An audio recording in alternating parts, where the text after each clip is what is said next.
এক যে ছিল মাছি, তার নামটি ছিল মাছি।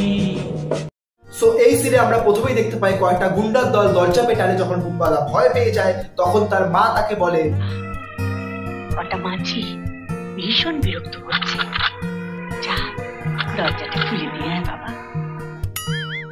মাছি? বলেন কি? এরপর বুম্বাদা এক্সাইটেড হয়ে যায় আর বলে সে সব মাছিকে মেরে ফেলবে।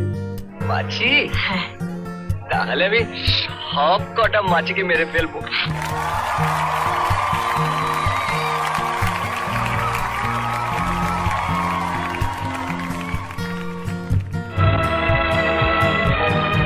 মাছির দল কি চাই? আরে ভাই ওটা মানুষ ভাই, তোর সামনে দাঁড়িয়েছে তো মানুষ। কি বললি? আমরা মাছি? হ্যাঁ মাছি, 10টা মাছি মেরেছি, এবার তোদেরও মারবো। এই তোরা মাছি, তাহলে মাছির হাতে মার খেয়ে মরো। এরপর আমরা দেখতে পাই সেই মাছির দল মানুষগুলো বুম্বাদাকে একের পর এক লাঠি দিয়ে মেরেই চলেছে আর সে আয়রন ম্যান মতো দাঁড়িয়ে আছে কারণ তার লাগে না। মার ছোড়াটাকে।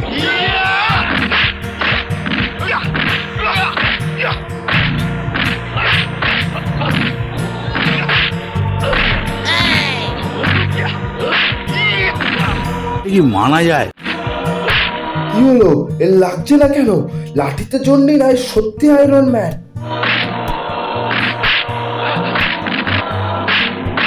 আরে বুম্বাদা, এরকম ভাবে যদি আমাকে কেউ মারতো আমি তো 6 মাসের জন্য রেস্টে চলে যেতাম। বুম্বাদা এরকম করলে কিভাবে হবে? এরপর যখন কোনো কিছুতেই কোনো কাজ হচ্ছে না তখন সেই মাছির দল বুম্বাদার হাত থেকে মিষ্টির সেই থলি কেড়ে নিয়ে ছুঁড়ে মারে।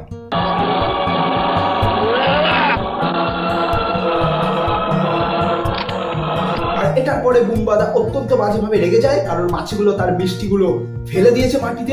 আর এরপরে সে রেগে গিয়ে 3বার লুপ দেয়। তারপরে বুম্বাদার মাকে দেওয়া কথা মনে পড়ে যায় যে সে বলেছিল সে মাছি মারবে, তাই সে তাদের মারতে চলে যায়।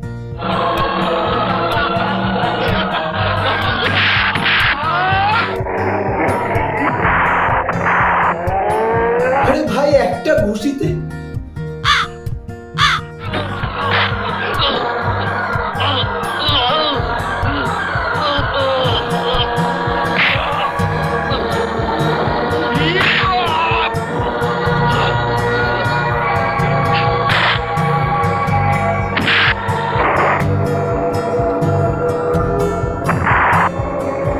হতেই পারে।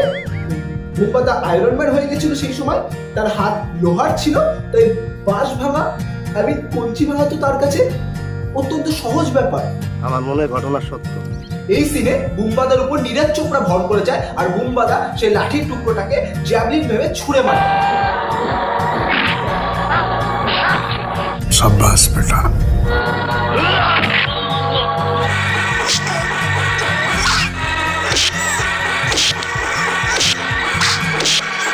এইভাবে তাদের মারার পরে বুম্বাদা তার মার কাছে এসে বলে, মা আমি মাছিগুলোকে মেরে ফেলেছি।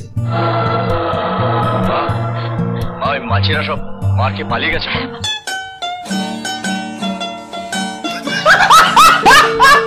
তারপরে তার মা তাকে বলে, চল থলির মধ্যে থাকা মিষ্টিগুলো আমরা দুজন মিলে বসে ঘরে খাই।